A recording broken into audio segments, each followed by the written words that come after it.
Bismillahirrahmanirrahim. Assalamualaikum warahmatullahi wabarakatuh.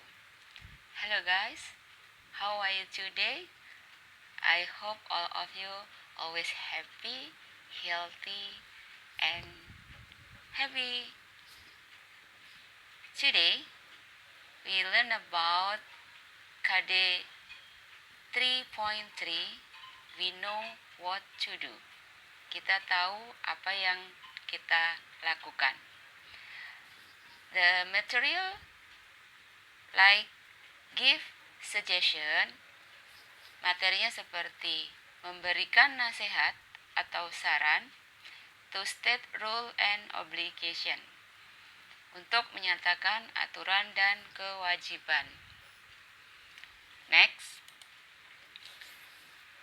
the material KD 3.3 based on syllable, namely menerapkan fungsi sosial, struktur teks dan unsur kebahasan teks interaksi transaksional lisan dan tulis yang melibatkan tindakan memberi dan meminta informasi terkait keharusan, larangan, dan himbauan sesuai dengan konteks penggunaannya. Perhatikan unsur kebahasaan must and should. The skill, keterampilan, poin 4.3, menyusun teks interaksi transaksional lisan dan tulis sangat pendek dan sederhana yang melibatkan tindakan memberi dan meminta informasi terkait keharusan, larangan, dan himbauan dengan memperhatikan fungsi sosial, struktur teks, dan unsur kebahasan yang benar dan sesuai konteks. Next, lanjut. How to give suggestion or advice. Bagaimana memberi saran atau nasihat. For example, we will use more English now. Kita akan menggunakan bahasa Inggris lebih sekarang. You should greet me and your friend in English. Kamu seharusnya memberi salam kepada guru dan teman-temanmu menggunakan bahasa Inggris. You should ask question in English. Kamu seharusnya meminta pertanyaan dalam bahasa Inggris. You should answer question in English too. Kamu sebaiknya menjawab pertanyaan dalam bahasa Inggris. You should take leave in English too. Kamu sebaiknya memberi ucapan terima kasih dalam bahasa Inggris juga. But don't worry, when you need, I will help you. Tapi jangan khawatir, kapanpun kamu perlukan, saya akan membantu kamu. Okay guys, in here, should, what the meaning should? Should sebaiknya or seharusnya. Next, ini how to expression suggestion. Bagaimana ungkapan memberi saran atau nasihat. This some example like you should, kamu seharusnya. You should on time go home, kamu seharusnya tepat waktu pulang ke rumah. Let's pray now, mari berdoa sekarang. Why don't we learn together? Mengapa kita tidak belajar bersama-sama like that? Or I suggest that we must study hard.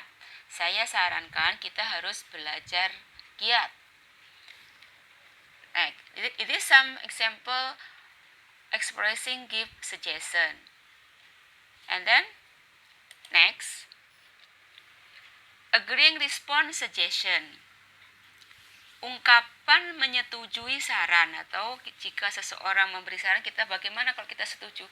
For example, yes, it's a great idea. Ya, itu ide yang bagus. I agree with you. Saya setuju dengan kamu. That sound great. Kedengarannya ide yang bagus. Next, if we refuse to a suggestion, atau kita menolak saran, atau declining response suggestion, atau refuse, menolak saran. No, I don't think so. Tidak, saya rasa tidak demikian, atau saya tidak sependapat dengan kamu. I disagree with you. Saya tidak setuju denganmu. That's not a good idea. Itu bukan ide yang bagus. I understand your point, but I think bla bla bla. Saya mengerti pendapatmu, tapi menurutku like that if refuse or declining suggestion. Next. This is a pattern to expressing suggestion. Di sini ada pola untuk memberi saran atau nasihat. Should. What the meaning should? Seharusnya, sebaiknya. Subject should plus verb 1. Verb 1 the same meaning verb base or verb infinitive. Or the other pattern atau pattern yang lain, subject should be, adjective kata sifat, noun kata benda, adverb kata keterangan. For example, Susie should drink medicine to get well soon. Susie sebaiknya, seharusnya minum obat biar segera pulih. Or you should be calm in the classroom. Kamu sebaiknya diam, sebaiknya tenang di ruang kelas. And then we use could, the pattern. Subject plus could plus verb 1. Or subject plus could be adjective plus noun plus or adverb. Okay. We could eat at home today. Kita bisa makan di rumah hari ini. Could Cindy come with her friend? Dapatkah Cindy datang dengan teman-teman? Like that. Okay. Next. Obligation. Now, we talk about obligation. What the meaning obligation? Kewajiban. If we talk about obligation, we talk about have or has to and must. Jadi kalau kita berbicara tentang kewajiban, kita akan menggunakan have or has to dan must. What the difference? Apa sih perbedaannya? Yes, have or has to used to express an obligation that come from someone else.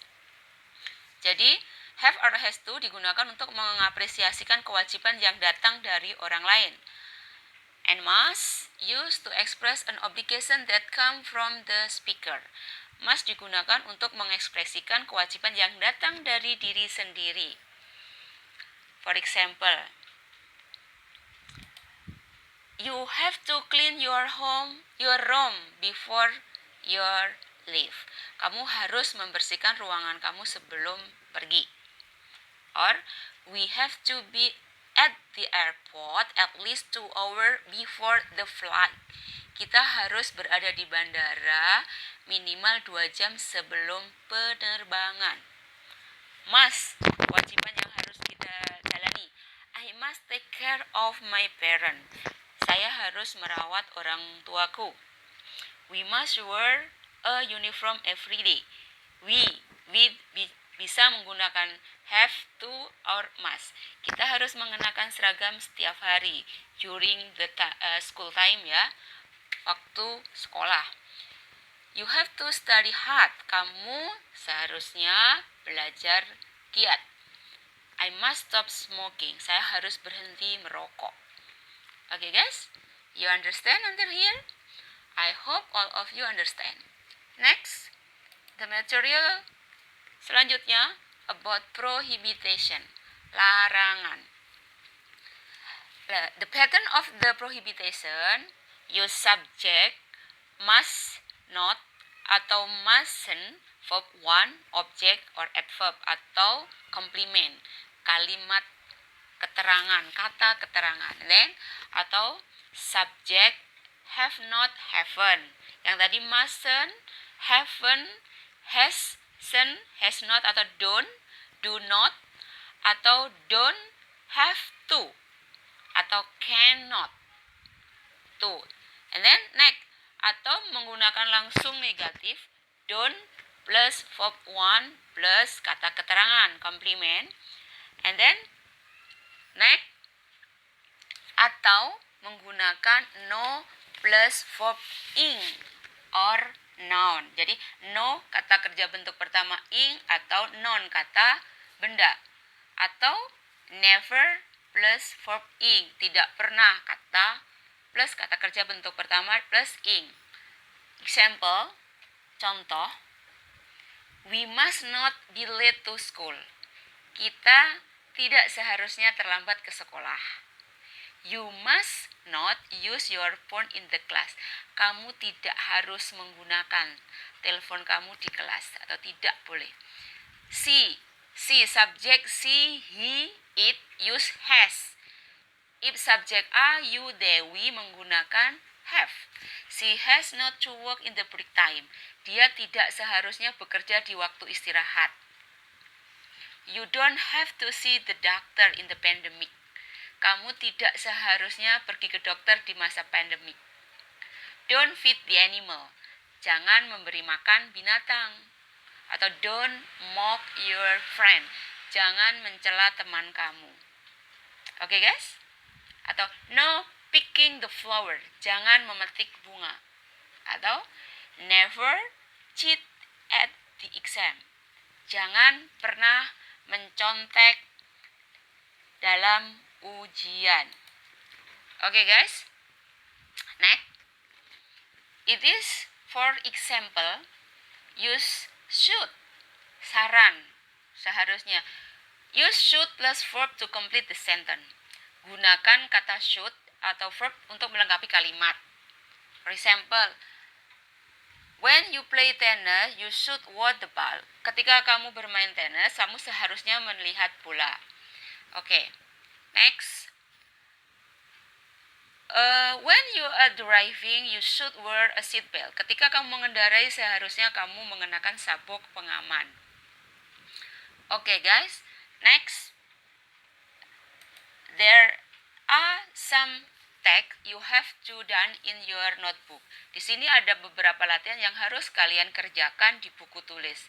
Look at the example, lihat contoh. Contoh, di situ there is a pattern, ada pola subject plus must not plus be adjective noun. Nah, you have to make a sentence. Kalian harus buat kalimat based on the pattern, berdasarkan pola yang diberikan. We must not be noise in the classroom. Kita tidak seharusnya berisik di ruang kelas. Di situ there are 10 pattern, ada 10 pola. Make a sentence based on the pattern given. Buat kalimat berdasarkan pola yang diberikan. Number 1 until 10. In the slide 12. Next. Selanjutnya still the task, masih latihan berikutnya. Choose the correct modal verb to fill in the space in the blank. Pilihlah modal verb yang benar untuk mengisi yang kosong.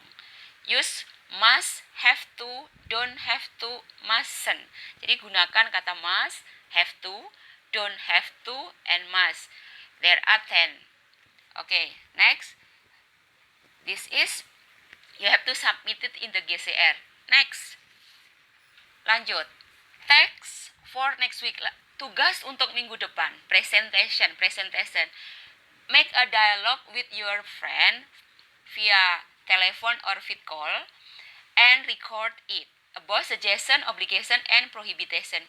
Jadi buatlah sebuah dialog dengan teman kamu melalui telepon atau video call dan rekam tentang suggestion, saran, obligation, kewajiban, dan prohibition. You have a week to well prepare it. Kamu mempunyai waktu 1 minggu untuk mempersiapkan dengan baik. Dialogue it is at least 3 to 5 minutes.